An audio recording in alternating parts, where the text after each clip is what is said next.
First semester की first unit में आपकी नेक्स्ट राइटर हैं कमला मार्कंडे, इनके बारे में पढ़ते हैं। कमला मार्कंडे वॉज बॉर्न, कमला मार्कंडे पैदा हुई थी in an upper middle class ब्राह्मण फैमिली, अपर मिडिल क्लास की एक ब्राह्मण परिवार में, यानी उच्च मध्य वर्गीय परिवार में, इन 1924 1924 में एट मैसूर। तो आपको 1924 याद रखना है। हर ओरिजिनल नेम वॉज कमला पूर्णैया, ये आपको ज़रूर याद रखना है क्योंकि कमला मार्कंडे उनका पेन नेम है और कमला पूर्णैया ये उनका ओरिजिनल नेम था। She participated in freedom struggle, उन्होंने भाग लिया भारतीय स्वतंत्रता के संघर्ष में। एंड स्टडीड और अध्ययन किया at Madras university, Madras university में। आफ्टर इंडियाज़ इंडिपेंडेंस, भारत की स्वतंत्रता के बाद, शी वर्कड, उन्होंने काम किया एज अ जर्नलिस्ट, एक पत्रकार के रूप में। एंड हर शॉर्ट स्टोरीज, और उनकी लघु कथाएँ वर ऑल्सो पब्लिश्ड, प्रकाशित हुई इन न्यूज़पेपर्स, समाचार पत्रों में। She was fluent in Kannada and Marathi, तो वो फ्लुएंट थी यानी प्रवीण थी, अच्छे से बोल लेती थी, लिख लेती थी कन्नड़ और मराठी भाषाएं। शी वेंट टू इंग्लैंड, वो इंग्लैंड चली गई आफ्टर 1947 1947 के बाद। एंड सेटल्ड देयर, और वहाँ सेटल हो गई। शी कंटिन्यूड हर वर्क, उन्होंने अपना काम जारी रखा एज अ जर्नलिस्ट, एक पत्रकार के रूप में। इन अ सॉलिसिटर्स ऑफिस, एक सॉलिसिटर के ऑफिस में। एंड मैरिड, और उन्होंने शादी कर ली जॉन टेलर से। She is one of the most important Indian novelist, तो वो सबसे ज़्यादा महत्वपूर्ण भारतीय उपन्यासकारों में से एक हैं। राइटिंग इन इंग्लिश, जो कि इंग्लिश में लिखते हैं। शी डाइड, उनकी मृत्यु हुई ऑन 16 मई 2004, 16 मई 2004 में, एट द एज ऑफ 80 साल की उम्र में। तो ऐसे लेखक जो भारत में पैदा रहे हुए, पले बढ़े, लेकिन बाहर जाकर सेटल हो गए और फिर बाहर जाकर भी वो इंडिया के बारे में लिखते हैं, तो उनके लिए दो शब्द बहुत प्रयोग होते हैं। एक तो एक्सपेट्रिएट और दूसरा है डायस्पोरिक राइटर्स। तो ये वर्ड्स आप कहीं नोट कर लीजिए, ये शब्द मैंने आपके लिए लिख दिए हैं, वीडियो पॉज करके आप इनको नोट कर लीजिएगा अपनी नोटबुक में। तो आपसे मल्टीपल चॉइस क्वेश्चंस में ऐसा भी पूछा जा सकता है कि एक राइटर जो कि भारत में पैदा हुआ हो, पढ़ा बढ़ा हो, फिर कहीं बाहर जाकर सेटल हो गया हो और फिर वो भारत के बारे में लिखे, तो ऐसे लेखक को क्या बोलते हैं? Diasporic writer. ये डायस्पोरा से बना है, DIASPORA। तो ये इसी प्रकार की एक लेखिका हैं। और भी बहुत सारे ऑथर्स हैं जिनमें जो कि इसी कैटेगरी में आते हैं, आप आगे चलकर उनके बारे में पढ़ेंगे। हर नोटेबल वर्क्स, उनके जो उल्लेखनीय लेखन है या उल्लेखनीय उपन्यास हैं और कहानी संग्रह हैं, वो इस तरीके से हैं। देखिए, नेक्टर इन अ सीव, ये बहुत फेमस है। ये 1954 में पब्लिश हुआ। फिर है सम इनर फ्यूरी 1955 में, अ साइलेंस ऑफ डिज़ायर 1960 में, पजेशन 1963 में, हैंडफुल ऑफ राइस ये 1966 में, कॉफर डैम्स 1969 में, द नोवेयर मैन 1972 में, टू वर्जिन्स 1973 में, द गोल्डन हनीकॉम 1977 में, प्लेजर सिटी 1982 में। तो सबसे पहले पढ़ते हैं नेक्टर इन अ सीव के बारे में। देखिए, ये है नॉवल नेक्टर इन अ सीव, कमला मार्कंडेय का। कभी आपको मौका मिले तो पढ़िएगा। अभी थोड़ा सा इसके बारे में जान लीजिए। ये it was Kamala Markandaya's first novel, ये कमला मार्कंडेय का पहला उपन्यास था, पब्लिश्ड, जो कि प्रकाशित हुआ इन 1954 1954 में। The setting of the novel is in a south Indian village, तो जो सेटिंग है इस उपन्यास की, जो पृष्ठभूमि है, वो है एक दक्षिण भारतीय गांव। और रुक्मिणी द यंगेस्ट डॉटर, तो इसकी जो हीरोइन है नॉवल की, ये हीरोइन प्रधान है इसमें, यानी नायिका प्रधान उपन्यास आप इसको कह सकते हैं। जो प्रोटोगोनिस्ट है वो रुक्मिणी है, सबसे important character. The youngest daughter, जो सबसे छोटी बेटी है, of the head of the village, गांव के मुखिया की, इज़ मैरिड, उसकी शादी हो जाती है, टू अ पुअर पीजेंट, एक गरीब किसान, नाथन से। भाई गांव के मुखिया की लड़की और उसकी शादी एक गरीब किसान से, क्यों? Because his father did not have dowry to give, क्योंकि उसके पिताजी के पास देने के लिए दहेज नहीं था। तो हमारे भारत में तो डाउरी सिस्टम बहुत प्रोमिनेंट है, बिना दहेज के लड़कियों की शादियां नहीं होती, और इसीलिए लोग लड़कियों को बोझ भी समझते हैं कि उनकी शादी में दहेज देना पड़ता है। तो दहेज की कमी के कारण इसकी शादी होती है रुक्मिणी की एक गरीब किसान से। विद हर मैरिज, उसकी शादी के साथ, fear of the dark future, अंधेरे भविष्य का डर, fear of the sharpness of hunger, भूख के तीखेपन का डर, fear of the blackness of death, मृत्यु के कालेपन का डर, इज़ लिंक्ड, जुड़ जाते हैं, विद हर लाइफ, उसके जीवन के साथ। तो ये सारे डर उसके जीवन के साथ जुड़ जाते हैं। गरीबी में शादी होती है तो गरीबी में ये सारी चीज़ें होती हैं, जहाँ गरीबी है वहाँ फ्यूचर डार्क है, भूख है, और डर जो है, सारी समस्याएं हैं वो गरीबी में होती हैं। Rukmini is a modern woman, Rukmini क्योंकि अच्छे परिवार से ताल्लुक़ रखती है, मुखिया परिवार की है, तो वो एक आधुनिक महिला है। She could write and read, वो लिखना पढ़ना जानती है। So she goes to doctor Kennington for treatment, इसलिए वो अपने इलाज के लिए डॉक्टर केनिंगटन के पास जाती है। वैसे तो गांव में जिस वक्त की इसकी सेटिंग है नॉवल की, यानी जिस वक्त का है ये नॉवल, तो डॉक्टरों के पास तो कम ही जाते थे लोग, झाड़ फूंक या ओझा के पास जाया करते थे। लेकिन क्योंकि ये पढ़ी लिखी महिला है तो ये डॉक्टर केनिंगटन के पास जाती है इलाज के लिए। When she does not conceive, जब वो कंसीव नहीं कर पाती यानी प्रेग्नेंट नहीं हो पाती, आफ्टर द बर्थ ऑफ इरा, इरा के जन्म के बाद, इरा उसकी बेटी है तो उसके एक बेटी होती है, उसके बाद फिर उसके बच्चे नहीं होते हैं तो वो डॉक्टर केनिंगटन के पास जाती है। नाउ शी हैड 5 सन्स, अब उसके 5 बेटे होते हैं। हालांकि उस वक्त अच्छा था ये कि 5 बच्चे हैं, लेकिन आजकल तो 2 ही बच्चे किए जाते हैं। फैमिली प्लानिंग सबसे ऊपर है क्योंकि भारत की जनसंख्या पहले ही 150 करोड़ हो चुकी है। तो उसके 5 बेटे होते हैं, Arjun, Thambi, Murugan, Raja and Selvam. The villages in India, Bharat के गांव, समटाइम्स कभी कभी, फेस सामना करते हैं, ड्रॉट सूखे का, एंड समटाइम्स फ्लड और कभी कभी बाढ़ का। तो गांव में सूखा और बाढ़ ये तो आते ही रहते हैं। अभी तो सिंचाई के साधन बढ़ गए हैं, आज़ादी के बाद तो काफ़ी प्रगति हुई है गांव में। सभी के पास इंजन हैं, ट्रॉली हैं, ट्यूबवेल हैं, लेकिन उस वक्त ऐसा नहीं होता था। जो कृषि होती थी वो पूरी तरीके से निर्भर होती थी वर्षा पर। तो कभी वर्षा बहुत ज़्यादा हो जाती थी, कभी सूखा पड़ जाता था, तो अक्सर भूखमरी फैलती रहती थी। तो ऐसा ही इस गांव में भी होता है। सो रुक्मिणीज़ लाइफ वॉज नॉट ईजी, इसलिए रुक्मिणी का जो जीवन है वो आसान नहीं था। नाथन्स इनफिडेलिटी, और उसके अलावा ये इन सारी समस्याओं के अलावा उसकी पारिवारिक समस्याएं हैं, जिसमें नाथन की बेवफाई है, डिजर्शन ऑफ इरा, उसकी जो बेटी है उसको छोड़ दिया जाता है बाय हर हस्बैंड, उसके पति के द्वारा, एंड ब्लेम ऑफ बैरननेस, और उस पर बांझ होने का ब्लेम लगाया जाता है, आरोप लगाया जाता है। द स्टारवेशन ऑफ कुटी, कुटी भूख से मर जाता है। द यंगेस्ट चाइल्ड, जो सबसे छोटा बच्चा है, इरा सेक्रीफाइस, इरा अपना त्याग करती है, टू सेव हिज लाइफ, उसका जीवन बचाने के लिए, एंड डेथ ऑफ कुटी, और उसकी मृत्यु हो जाती है कुटी की।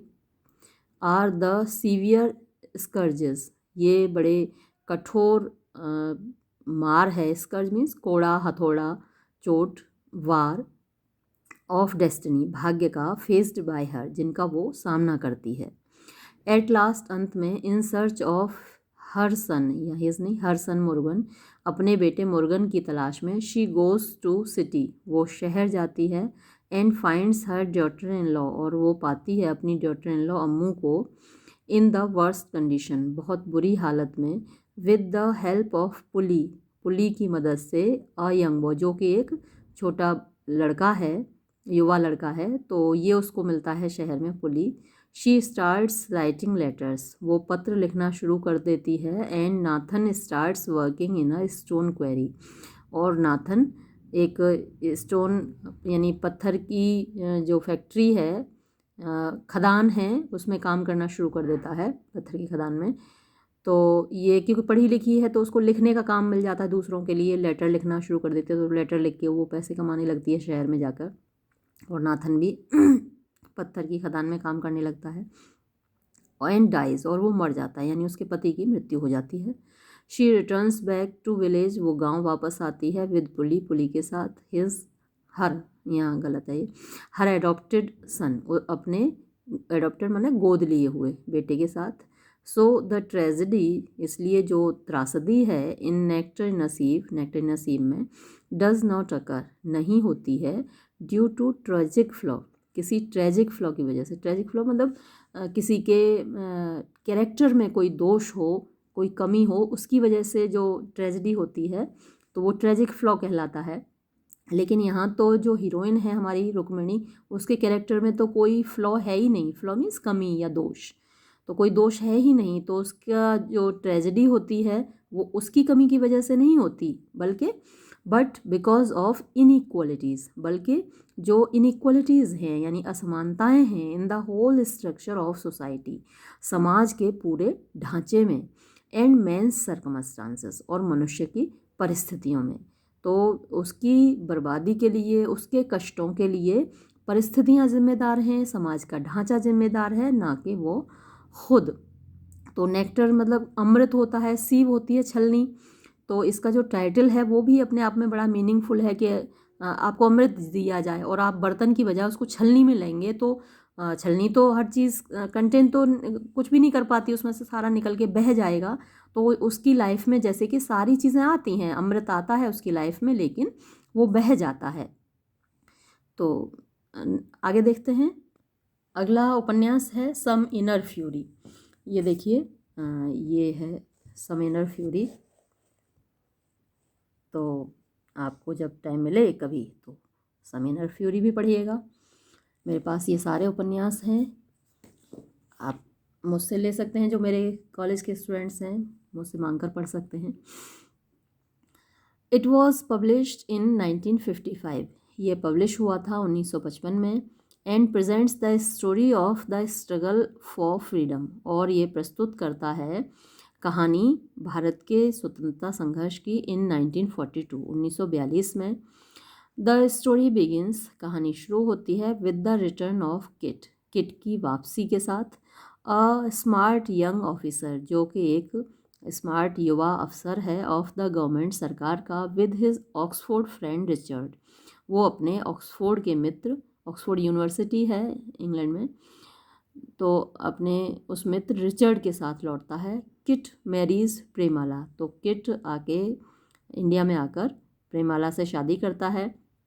Meera is the protagonist of the novel, Meera इस उपन्यास की मुख्य पात्र है। तो इससे पहले आपने नेक्टर नसीब के बारे में पढ़ा, उसकी मुख्य पात्र भी एक महिला थी, यानी कि रुक्मिणी।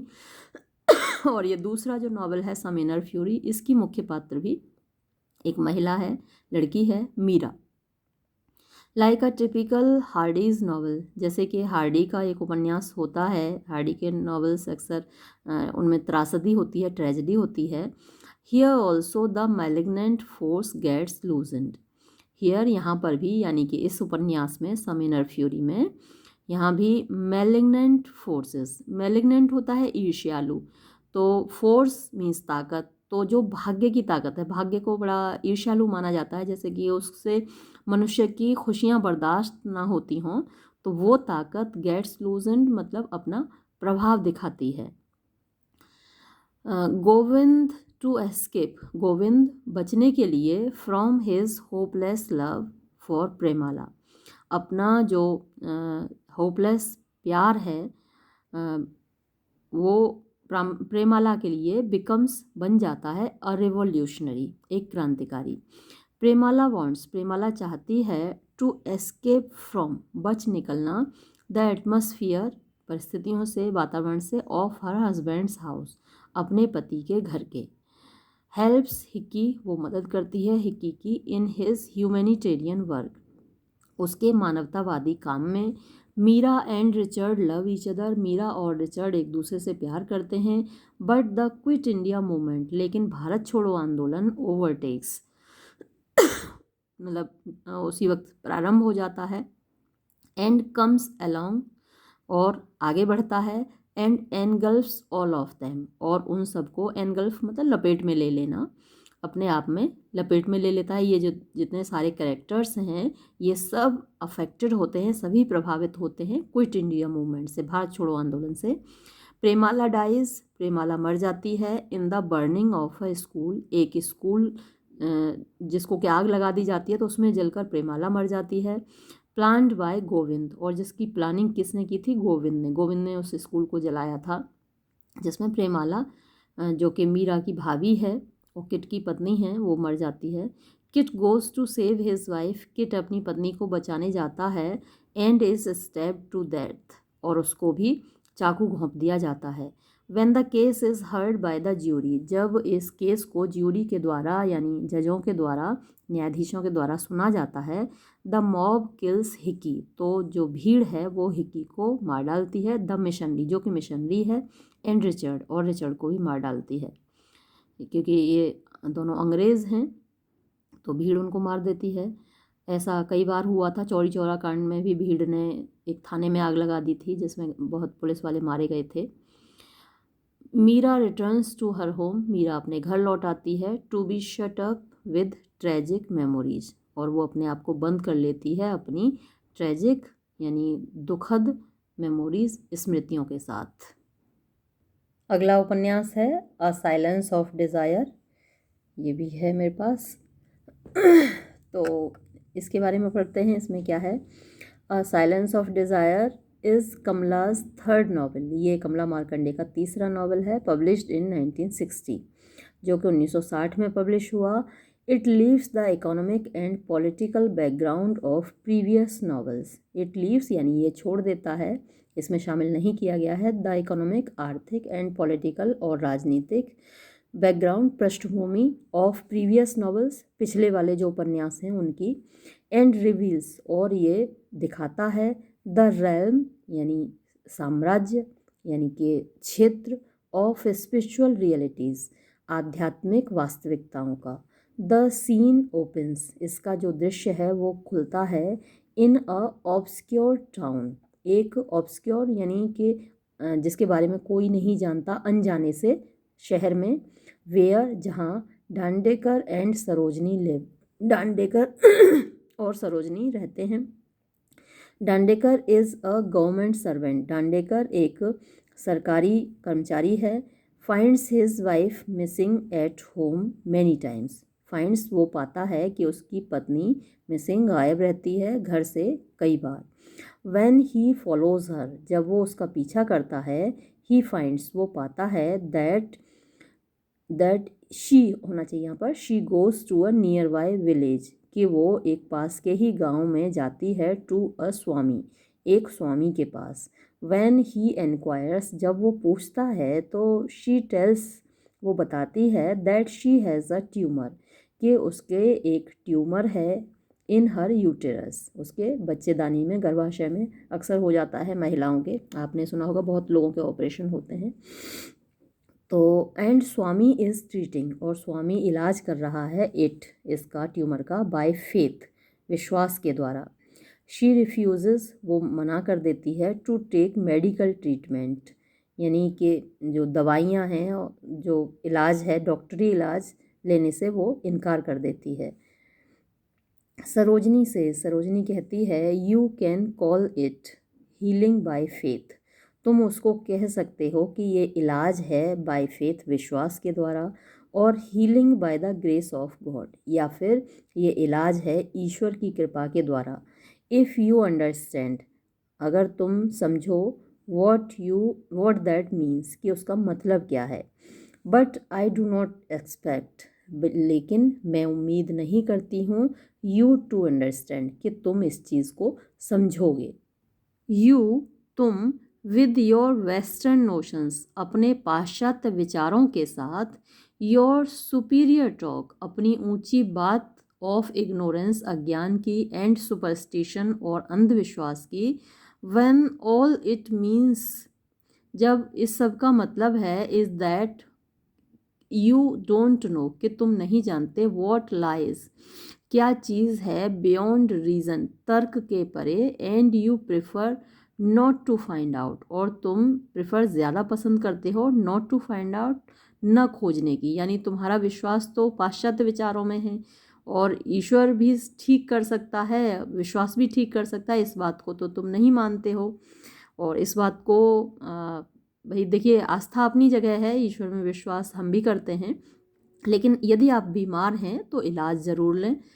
तो ये बात तो इस हीरोइन की ठीक नहीं है और बाद में देखिए साबित भी होता है। Dandekar asked Swami to stop Sarojini. Dandekar Swami से कहता है कि वो सरोजनी को रोके, बट ही डिनाइज, लेकिन वो मना कर देता है। इन मीन टाइम इसी बीच स्वामी डिसअपियर्स, स्वामी गायब हो जाता है। ये स्वामी अक्सर ऐसे ही गायब हो जाते हैं, तो इतना भी अंधविश्वासी होने की ज़रूरत नहीं है। और ये जो स्वामी हैं, बाबा हैं, जो भी हैं, ये कोई मीडिएटर नहीं है हमारे और हमारे ईश्वर के बीच में। तो आप ईश्वर की पूजा तो करें, क्योंकि भाई कोई शक्ति तो है जो कि इस दुनिया को चला रही है, हमारा विश्वास होना भी ज़रूरी है, लेकिन इन मीडिएटर्स के चक्कर में कभी ना पड़ें। And Sarojini agrees to have an operation, और उसके बाद सरोजनी सहमत हो जाती है ऑपरेशन करवाने के लिए। दस इस प्रकार the novel makes a bridge, ये उपन्यास एक पुल बनाता है between matter and spirit. Matter यानी जो सांसारिक चीज़ें हैं, और स्पिरिट जो आत्मा है या आध्यात्मिक चीज़ें हैं। डाउट शंका एंड फेथ और विश्वास के बीच में, रिलीजन एंड साइंस धर्म और विज्ञान के बीच में। और पुल होना भी चाहिए, आप धर्म को भी माने और विज्ञान को भी माने, दोनों चीज़ों को माने। अगला उपन्यास है पजेशन। देखिए ये पजेशन, ये अगला उपन्यास है, तो इसके बारे में देखते हैं। द नॉवल पब्लिश्ड इन 1963, ये उपन्यास प्रकाशित हुआ था 1963 में। Opens the seen in India, ये खुलता है एक दृश्य से भारत के। एंड शिफ्ट्स टू इंग्लैंड, और फिर जो दृश्य है वो इंग्लैंड चला जाता है, एंड अमेरिका, और अमेरिका जाता है। And comes back to India in the end, और अंत में फिर दृश्य भारत में ही आ जाता है। The Swami figures here also, but he is a modern Swami.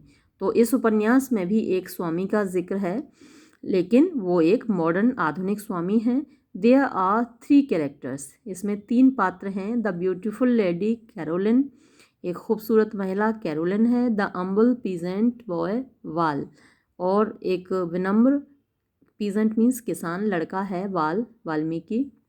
Gifted with the talent, जिसके अंदर एक टैलेंट है of painting and wise and the wise Swami. अच्छा, तो उसके अंदर पेंटिंग का टैलेंट है, गुण है, यानी वो चित्रकारी कर लेता है लड़का वाल्मीकि। और एक तीसरा करेक्टर है, वो है वाइज स्वामी यानी बुद्धिमान स्वामी जी का। द नॉवल ओपन्स, ये उपन्यास खुलता है the realm of art with the permission of Swami Val goes to London with Caroline. तो opens the realm of art, ये जो उपन्यास है वो खुलता है कला के क्षेत्र में। विद द परमिशन ऑफ स्वामी, स्वामी की परमिशन से, अनुमति से। वाल जाता है टू लंदन, लंदन को, फिर कैरोलिन के साथ। एंड बिकम्स, और बन जाता है अ सेलिब्रिटी, एक जाना माना व्यक्ति, एक हस्ती जानी मानी। Due to his wonderful paintings, अपनी आश्चर्यजनक चित्रकारी की वजह से। ही फॉल्स इन लव, उसे प्यार हो जाता है विद एली से। अ रिफ्यूजी वर्किंग गर्ल, जो कि एक शरणार्थी काम करने वाली लड़की है। But Caroline does not want to leave him, लेकिन कैरोलिन उसको छोड़ना नहीं चाहती। Swami visits London, Swami ji London जाते हैं। And gets him free from her clutches, और उसको आज़ाद कराते हैं हर क्लचेस उसकी पकड़ से। यानी जो कैरोलिन है वो बहुत पजेसिव हो जाती है वाल्मीकि को लेकर और उसको छोड़ना नहीं चाहती, जबकि वो एली से शादी करना चाहता है। तो स्वामी जी उसको मुक्त कराते हैं कैरोलिन की पकड़ से। अगला उपन्यास है अ हैंडफुल ऑफ राइस। तो the novel a handful of rice is about urban economics. तो हैंडफुल ऑफ राइस जो उपन्यास है वो किसके बारे में है? अर्बन मीन्स शहरी, और इसका अपोजिट होता है रूरल यानी कि ग्रामीण। अर्बन शहरी, इकोनॉमिक्स अर्थशास्त्र के बारे में ये novel. Ravi the protagonist, Ravi जो कि मुख्य पात्र है, कम्स फ्रॉम द विलेज, गांव से आता है, and gets married with Nalini, और नलिनी से शादी कर लेता है। Whose father is a tailor, जिसके पिता एक दर्जी हैं। बाय एंड बाय, धीरे धीरे, he is exposed to the harshness, वो एक्सपोज होता है यानी उसका सामना होता है हार्शनेस, कठिनाइयों से, एक्सप्लॉयटेशन, शोषण से, एंड इनसेंसिटिवनेस, और असंवेदनशीलता से ऑफ द सिटी, शहर की। After his father in law's death, उसके ससुर जी की मृत्यु के बाद, द रेस्पॉन्सिबिलिटी, जिम्मेदारी, ऑफ द फैमिली, परिवार की, फॉल्स अपॉन हिम, उसके ऊपर आ पड़ती है। ही स्ट्रगल्स हार्ड, वो कठोर संघर्ष करता है, between moral idea rooted in honesty. तो संघर्ष किसके बीच होता है? नैतिक विचार, मॉरल आइडिया नैतिक विचार, रूटेड जिसकी जड़ें हैं इन ऑनेस्टी, ईमानदारी में, एंड द मॉरल फैक्ट, और इस नैतिक तथ्य के साथ, दैट के ऑनेस्टी, ईमानदारी, बाइज नो राइस, चावल नहीं खरीद सकती, एंड पेज नो बिल्स, और ना ही बिल अदा कर सकती है। इन दिस ड्यूरेशन, इस अवधि के दौरान, बैड मानसून कॉजेज हैवोक, बुरा मानसून कॉजेज हैवोक यानी परेशानियां खड़ी कर देता है। The DMK party came in power, DMK party सत्ता में आती है, विद द प्लेज, इस शर्त के साथ या इस वादे के साथ, टू प्रोवाइड राइस, कि वो चावल उपलब्ध कराएगी, फॉर द पुअर, गरीबों के लिए। ऐसा आपने देखा होगा, अभी भी जब इलेक्शन होते हैं तो जो पार्टियां हैं वो नए नए वादे करती हैं कि भाई इतना चावल, इतना गेहूं मुफ्त दिया जाएगा। तो ऐसे ही यहाँ भी होता है। बट लेकिन the prices touch the sky, जो कीमतें हैं वो तो आसमान छूती हैं। Ravi joins the mob, Ravi भीड़ में शामिल हो जाता है, दैट इज़ अटैकिंग, जो कि आक्रमण कर रही होती है, द राइस गोडाउन्स, चावल के गोदामों के ऊपर। दस, इस प्रकार, अ हैंडफुल राइस, एक मुट्ठी भर चावल, कुड मेक, पैदा कर सकता है, ऑल द डिफरेंस, सारा फर्क, बिटवीन लाइफ एंड डेथ, जीवन और मृत्यु के बीच। यानी जीवन और मृत्यु के बीच एक मुट्ठी चावल कितना इम्पोर्टेंट है ये दिखाता है ये नॉवल। अगला उपन्यास है the coffer dance. The novel published in 1969, ये उपन्यास जो कि प्रकाशित हुआ 1969 में, प्रेजेंट्स, प्रस्तुत करता है, अ कॉन्फ्लिक्ट, एक संघर्ष, between material and human values, material यानी कि भौतिक, ह्यूमन यानी कि मानवतावादी, वैल्यूज़ मूल्य। तो ये दोनों मूल्य अलग अलग हैं, इन दोनों में संघर्ष प्रस्तुत करता है ये उपन्यास। द स्टोरी बिगिंस, ये कहानी शुरू होती है, विद द कंस्ट्रक्शन, निर्माण से, ऑफ द ग्रेट डैम, एक बड़े डैम के, मतलब कि जो बांध बनता है, नदी के पानी को रोक दिया जाता है, उसको डैम बोलते हैं। अक्रॉस अ वाइल्ड रिवर, एक वाइल्ड का मतलब अनकंट्रोल्ड, जो बहुत तेज बहती है नदी। तो एक तेज बहती हुई नदी के ऊपर बांध बनने से, before the onset of monsoons, onset मतलब कि प्रारंभ, और मानसून, मानसून के, तो मानसून में बारिश होती है तेज़, तो कुछ नदियों में बाढ़ आ जाती है, गांव के गांव डूब जाते हैं। तो ऐसी परिस्थिति से बचने के लिए नदियों के ऊपर बांध बना दिए जाते हैं, डैम बना दिए जाते हैं। तो उसी बांध के निर्माण से ये कहानी शुरू होती है। द ब्रिटिश टेक्नीशियंस, जो अंग्रेज़ टेक्नीशियन हैं, आर असिस्टेड, उनकी सहायता की जाती है बाय इंडियन इंजीनियर्स, भारतीय अभियंताओं के द्वारा, लाइक कृष्णन एंड, जैसे कि कृष्णन हैं, एंड लोकल टेक्नीशियंस, और वहाँ के जो स्थानीय तकनीशियन हैं, एंड लेबरर्स, और मजदूरों के द्वारा।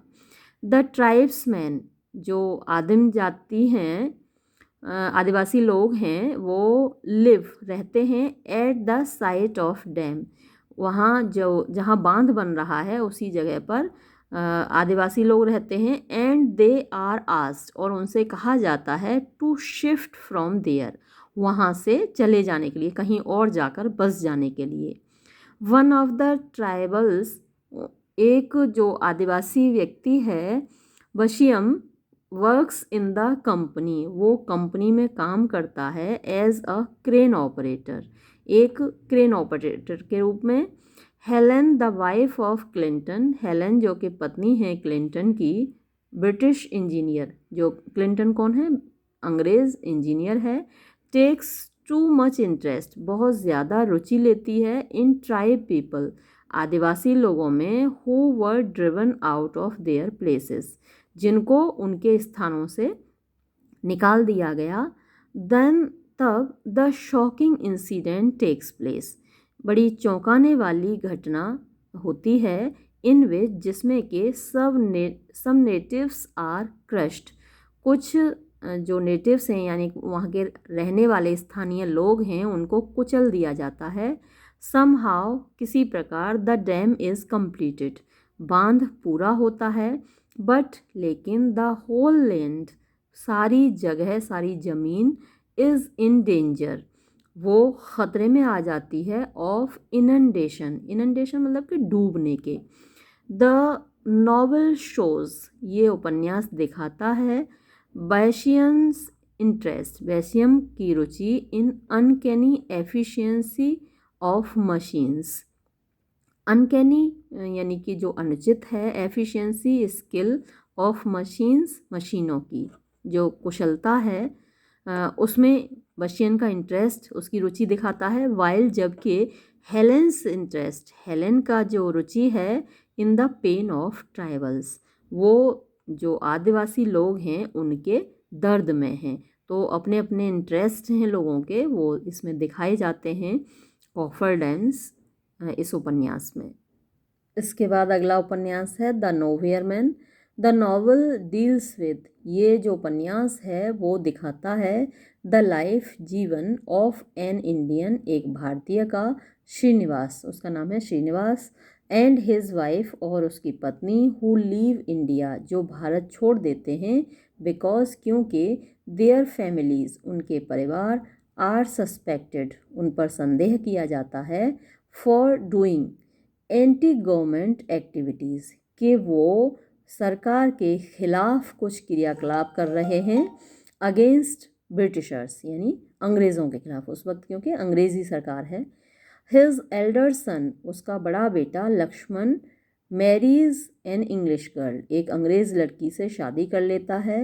हिज यंगर सन, उसका छोटा बेटा, इज़ किल्ड, मार डाला जाता है, बाय अ जर्मन शेल, एक जर्मन शेल मतलब कि बम, एक जर्मन बम के द्वारा। हिज वाइफ, उसकी पत्नी वसंता, डाइज ऑफ ट्यूबरक्लोसिस, वो ट्यूबरक्लोसिस से मर जाती है। ये ट्यूबरक्लोसिस देखिए कई बार आया है और ये इनक्योरेबल हुआ करता था पहले। नाउ श्रीनिवास इज़ डिसोरिएंटेड, अब श्रीनिवास डिसोरिएंटेड मतलब उसके जीवन में कोई उद्देश्य नहीं रहता।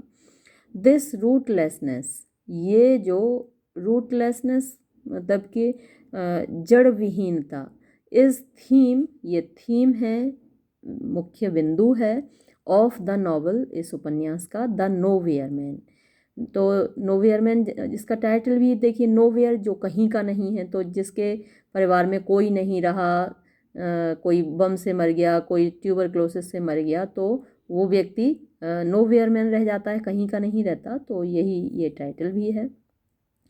अगला उपन्यास है two versions, the novel was published in 1973। ये उपन्यास 1973 में पब्लिश हुआ था। इट इज़ द स्टोरी, ये कहानी है, of a young village girl, एक युवा गांव की लड़की ललिता की, हु इज़ ल्योर्ड, जिसको आकर्षित कर लिया जाता है, by the glamour of the city, शहर की चमक दमक के द्वारा, एंड देयर, और वहाँ, इज़ द अदर गर्ल, और वहाँ पर एक और लड़की है, सरोजा, हु लर्न्स, जो सीखती है, फ्रॉम द मिस्टेक, गलतियों से, ऑफ द फर्स्ट वन, पहली की, यानी ललिता की गलतियों से सरोजा सीखती है, एंड कम्स, और आ जाती है, क्लोज, करीब, टू नेचर, प्रकृति के। द नॉवल एम्बॉडीज, ये जो उपन्यास है, एम्बॉडीज मतलब कि शामिल करता है, द थीम्स यानी कि बिंदु, विचार, ऑफ ईस्टर्न ट्रेडिशंस, यानी कि जो पूर्व की परंपराएं हैं, एंड वेस्टर्न कमर्शियलिज्म, और जो पश्चिम का कमर्शियल यानी व्यावसायिकवाद है, व्यापारवाद है या भौतिकवाद है, इनके बीच में या फिर इन दोनों थीम्स को ये उपन्यास शामिल करता है। अगला उपन्यास है the golden honeycomb. It is an historical novel, ये एक ऐतिहासिक उपन्यास है, कवर्स द पीरियड, जो कि अवधि को कवर करता है, शामिल करता है, फ्रॉम लेट 19th सेंचुरी, यानी जो 19वीं शताब्दी का उत्तरार्ध है, to the post first world war period, वहाँ से लेकर जो प्रथम विश्व युद्ध का पीरियड है वहाँ तक। तो प्रथम विश्व युद्ध का पीरियड आपको मालूम ही है, 1914 से लेकर 18 तक, तो वहाँ तक की अवधि को ये शामिल करता है। द सीन टेक्स प्लेस, जो दृश्य है वो होता है, एट देवरपुर, एक जगह है देवरपुर, वहाँ का दृश्य है, एंड द एक्शन एम्ब्रेसेस, और इसका जो एक्शन है, जो कार्यकाल है इस नावल का, वो एम्ब्रेसेस मतलब कि शामिल करता है, द टाइम्स, समय को, of Bawajiraj second and third, and the latter son Ravi, और ये जो राजा लोग हैं और उनका बेटा है रवि, हु रिजेक्ट्स, जो कि अस्वीकार कर देता है, द प्रिंसली डेस्टिनी, यानी अपना जो राजशाही भाग्य है उसको अस्वीकार कर देता है। आजकल न्यूज़ में बहुत चल रहा है, एक जापान की राजकुमारी हैं, उन्होंने भी अपना राजशाही त्याग दी है, किसी आम व्यक्ति से शादी कर ली है और उन्होंने अपनी राजशाही त्याग दी, अमेरिका चली गई हैं, आज अखबार में था। तो ये अपनी राजशाही त्याग देता है, एंड मेक्स एन अलायंस, और वो अलायंस यानी गठजोड़ कर लेता है, with Janaki, gardener's daughter, Janaki से, जो कि एक माली की बेटी है, and faces the people's protest, और वो सामना करता है लोगों के विरोध का। ऐसा ही कुछ जापान की राजकुमारी के साथ हुआ है, उनको एक तरीके से निकाल ही दिया गया है जापान के शाही घराने से, और वो अमेरिका गई हैं आज। तो ऐसा ही यहाँ भी होता है। अगला उपन्यास है pleasure city. It is the last novel of Kamala Markandaya, ये कमला मार्कंडे का अंतिम उपन्यास है, पब्लिश्ड, जो कि प्रकाशित हुआ था इन 1982, 1982 में। इट्स थीम इज़ मल्टीकल्चरलिज्म, इसकी जो थीम है, उसका जो मुख्य बिंदु है विचार का या फिर आइडिया है इसके पीछे, जो थॉट्स है वो क्या है, मल्टीकल्चरलिज्म, कल्चर संस्कृति, कल्चरलिज्म संस्कृतिवाद, और मल्टीकल्चरलिज्म बहुसंस्कृतिवाद। Tully and Rikki belong to two different races, Tully और रिक्की बिलोंग टू मतलब संबंध रखते हैं, टू दो डिफरेंट अलग अलग रेसेस प्रजातियों से, एंड कल्चर्स और संस्कृतियों से, एंड इन देयर रिलेशनशिप और उनके संबंध में, द कोग एग्जिस्टेंस सह अस्तित्व, ऑफ टू कल्चर्स दो संस्कृतियों का, इस सीन देखा जाता है। रिक्कीज पेरेंट्स, रिक्की के माता पिता, डाई मर जाते हैं, एंड ही इज़ एडॉप्टेड और उसको अपना लिया जाता है, बाय मुथूज फैमिली, मुथू के परिवार के द्वारा। Truly is the director of British enterprise, truly जो है वो डायरेक्टर है, यहाँ ये टू बिना बात के टाइप हो गया है, ब्रिटिश एंटरप्राइज का डायरेक्टर है, ऑन ड्यूटी जो कि ड्यूटी पर है, to set up pleasure resort Shalimar, वो सेटअप करने आया है यानी बनाने आया है, प्लेजर रिसोर्ट ये एक तरीके से होटल होते हैं प्लेजर आनंद के लिए, और उस होटल का नाम है शालीमार, उसको बनाने आया है। अंग्रेज़ लोग अपने ठहरने के लिए अलग अलग रिसोर्ट बनवाते थे इंडिया में, तो वैसा ही एक रिसोर्ट शालीमार को वो बनाने आया है।